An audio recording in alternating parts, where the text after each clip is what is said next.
Welcome to Kavitha recipe Tamil. இன்றைக்கி என்ன பார்க்க போகிறோம்னா, ஒரு மசாலா தான் ரெடி பண்ண போகிறோம். இந்த மசாலா நான்வெஜ்ஜுக்கு மட்டும் கிடையாது, நீங்கள் வெஜ்ஜுக்கும் இதை யூஸ் பண்ணலாம். இப்போ இது பிரியாணி மசாலா தான் ரெடி பண்ண போகிறேன். இது பிரியாணிக்கும் சேர்க்கலாம்.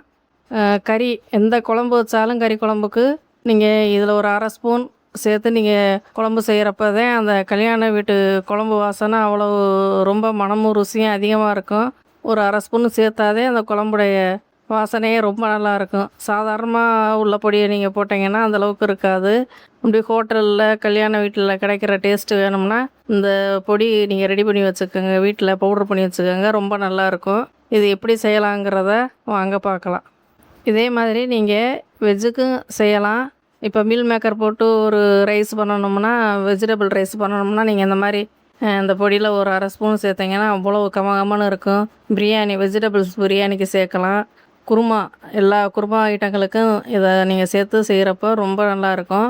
சப்பாத்தி பூரி எல்லாத்துக்குமே நீங்கள் ஒரு குருமா வைக்கிறப்ப இந்த அரை ஸ்பூன் சேர்த்திங்கன்னா ரொம்ப நல்லாயிருக்கும். இது எப்படி செய்யலாங்கிறத பார்க்கலாம் வாங்க. நீங்கள் பட்டை இப்போ நான் 25 கிராம் எடுத்துருக்கேன்னா பட்டை, அதே மாதிரி 2 பட்டை வரும். பட்டை வகையில் சுருள் பட்டை தனியாக இருக்கும், அது கொஞ்சம் வாசனை கம்மியாக இருக்கும். இந்த பட்டையில் ரொம்ப அதிகமான வாசனையாக இருக்கும். அதனால் நீங்கள் ரெண்டையுமே கலந்துக்கோங்க. ஒரு 50 கிராம்னா ஒரு 100 கிராம் எடுத்துக்கோங்க. நான் அந்தளவு எடுத்து வச்சுருக்கேன். ஏலக்காய் 30 ஏலக்காய் எடுத்திருக்கேன். அதே மாதிரி கிராம்புடைய அளவு ஒரு 30. நீங்கள் ஒரு 50 கிராம் கூட நீங்கள் எடுத்துக்கலாம், இல்லைன்னா 25 கிராம் எடுத்துக்கோங்க. எவ்வளோ பவுட்ரு எடுக்க போகிறீங்களோ அதுக்கு ஏற்ற மாதிரி எல்லா அளவுகளையும் கூட்டி குறைச்சி எடுத்துக்கோங்க. கல்பாசி கொஞ்சமாக எடுத்திருக்கேன். அன்னாசி பூ ஒரு 6-7 பூ இந்த மாதிரி எடுத்துக்கோங்க. சாதிப்பத்திரி இருந்தால் ஒரு சின்னதாக ஒன்று எடுத்துக்கோங்க. மல்லி ஒரு 2 ஸ்பூன் எடுத்திருக்கேன். ஏன்னா நம்ம கறி மசாலா எல்லாமே சேர்ந்த மாதிரி அரைக்க போகிறோம். கறி செய்கிறப்ப நம்ம சேர்க்க போகிறோம் எல்லாத்துலேயுமே, குருமா எல்லாத்துக்குமே. அதனால் நீங்கள் தனியாக 2 ஸ்பூன், டேபிள் ஸ்பூனில் 2 ஸ்பூன் எடுத்துக்கோங்க. சீரகம் 1 ஸ்பூன், சோம்பு 1 ஸ்பூன், ரெண்டும் ஒரே அளவாக எடுத்துக்கோங்க. மிளகு கொஞ்சமாக மிளகு சேர்த்துக்கோங்க, ஏன்னா ரொம்ப சேர்க்க தேவையில்ல. கசகசா கடைசியாக நீங்கள் வறுத்துட்டு கடைசியாக அந்த கடாயில் உள்ள சூட்டில் கசகசாவை சேர்த்துட்டு அப்படி கொட்டிட வேண்டியதே. இப்போ நம்ம ஒன்றா சேர்த்து லைட்டாக நம்ம வறுத்துக்க போகிறோம் தனித்தனியாக. ஏன்னா பட்டை சீக்கிரம் வறுபடாது, தனியாக சீக்கிரம் வறுபட்டுறதுனால ஒன்றொன்னையும் தனித்தனியாக நம்ம வறுத்துக்கலாம்.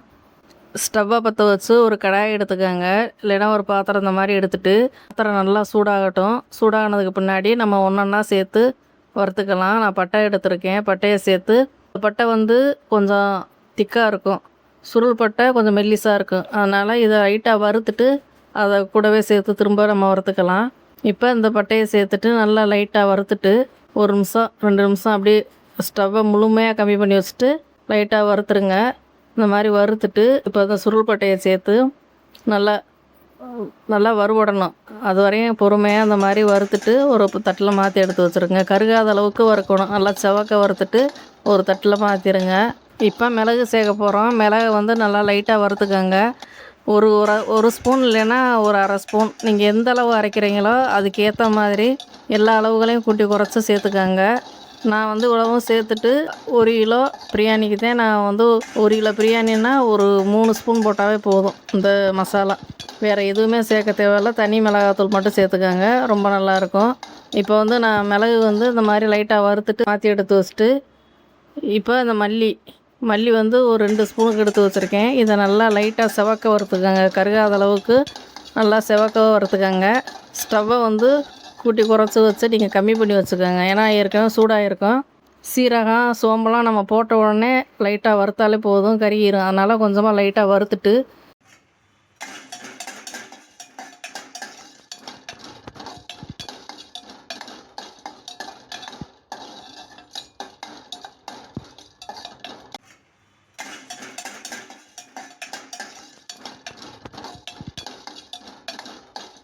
இப்போ நான் ரெண்டையுமே சேர்த்து ஒன்றாவே சீரகம் சோம்பு இது ரெண்டையும் ஒன்றா சேர்த்து லைட்டாக வறுத்துட்டு ஒரு தட்டில் மாற்றி எடுத்து வச்சுக்கோங்க.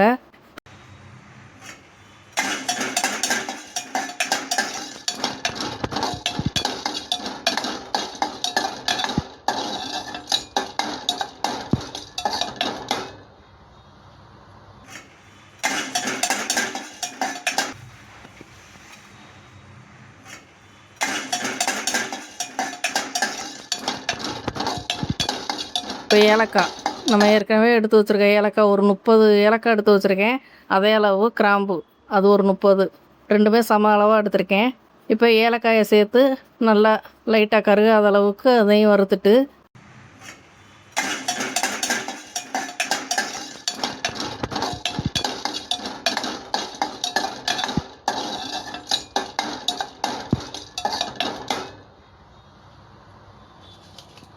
கிராம்பு இதையும் சேர்த்து நல்லா வறுத்துக்கோங்க. வறுத்து நம்ம தட்டில் மாற்றி எடுத்து வச்சுக்கோங்க.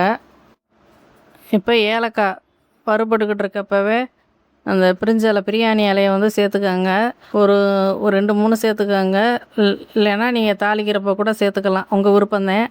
நான் வந்து சேர்த்துருக்கேன். இப்போ வந்து லைட்டாக இந்த ஏலக்காய் வறுபடுறப்பவே அதை வறுத்துட்டு அதை வந்து ஒரு தட்டில் மாற்றிட்டு அன்னாசி பூ வந்து நீங்கள் அன்னாசி பூவை வந்து உடச்சிருங்க. உடச்சிட்டு லைட்டாக வறுக்கணும்.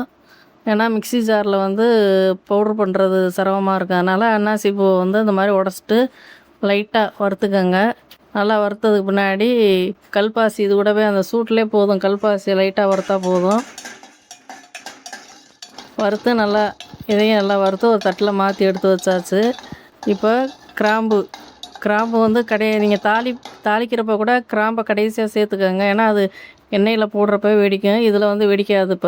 எப்போ வேணாலும் நீங்கள் வறுத்துக்கலாம். இப்போ வந்து கலர் மாறாத அளவுக்கு நல்லா கருகாத அளவுக்கு நீங்கள் இந்த மாதிரி லைட்டாக வறுத்துட்டு இந்த பாத்திர சூட்டிலே நீங்கள் வந்து அந்த கசகசா எடுத்து வச்சுருக்க கசகசாவையும் சேர்த்து ஸ்டவ்வை வந்து நம்ம ஆஃப் பண்ணிவிட்டு தான் இந்த கசகசா சேர்க்க போகிறேன்.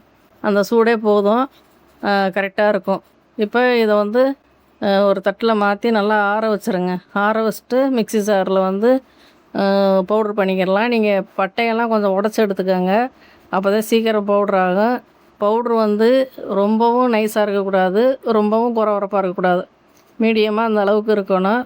இப்போ வந்து நான் வந்து ஆற வச்சுட்டு பவுட்ரு பண்ணிவிட்டு காட்டுறேன்.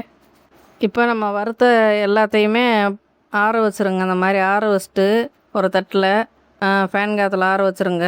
மிக்ஸி ஜார் வந்து ஈரமாக இருக்கக்கூடாது.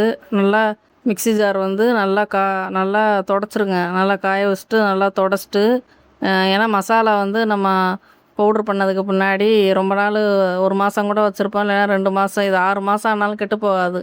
நீங்கள் தாராளமாக நிறையா கூட பவுட்ரு பண்ணி வச்சுக்கோங்க. இதை வந்து நான் கொஞ்சம் கொஞ்சமாக வீட்டுக்கு அரைக்கிறதுனால கொஞ்சமாக தான் நான் இந்த மாதிரி அரைச்சி வச்சுருப்பேன். இது 2 மாதம் 1 மாதம் கூட வரும் எங்களுக்கு. அதனால் இது போதும்னு சொல்லிவிட்டு நாங்கள் தேவையானப்போ இடையில நாங்கள் அந்த மாதிரி பவுட்ரு பண்ணி வச்சுக்குவோம். நல்லா ஆறுனதுக்கு பின்னாடி மிக்ஸி ஜாரில் ஒரு சுற்றிக்கலாம். நீங்கள் மொத்தமாக செக் பண்ணாமல் பவுட்ரு பண்ணிங்கன்னா நைஸ் ஆகிரும், இல்லைன்னா குறவரப்பாக இருக்கும். அதனால் இடையில இந்த மாதிரி செக் பண்ணிவிட்டு பவுட்ரு பண்ணி எடுத்துக்கோங்க. நல்லா சூடாக இருக்கும். ஆற வச்சுட்டு ஒரு பாட்டிலில் மாற்றி எடுத்து வச்சுக்கோங்க. இது 6 மாதமானாலும் கெட்டு போகாது, ரொம்ப நல்லாயிருக்கும். இது வந்து நீங்கள் கறி குழம்பு, கறி வறுவல், மட்டன் குழம்பு, மட்டன் சுக்கா அந்த மாதிரிலாம் செய்கிறப்ப ஒரு 1/2 ஸ்பூன் குருமா அந்த மாதிரி எல்லாத்துக்குமே ஒரு 1/2 ஸ்பூன் சேர்த்தா போதும். பிரியாணி செய்கிறப்ப நீங்கள் வந்து 1 கிலோ பிரியாணினா ஒரு 3 ஸ்பூன் சேருங்க. ரொம்பவும் சின்ன ஸ்பூன் கிடையாது, பெரிய ஸ்பூன் கிடையாது, மீடியமாக இருக்க ஸ்பூனில் ஒரு 3 ஸ்பூன் போட்டாலே போதும். அதுக்கு மேலே மசாலா சேர்த்திங்கன்னா கசந்து போயிடும் பிரியாணி. இதே கரெக்டான பக்குவம். இந்த மாதிரி நீங்களும் வறுத்து பவுட்ரு பண்ணி சமையல் பண்ணி பாருங்கள், ரொம்ப நல்லாயிருக்கும்.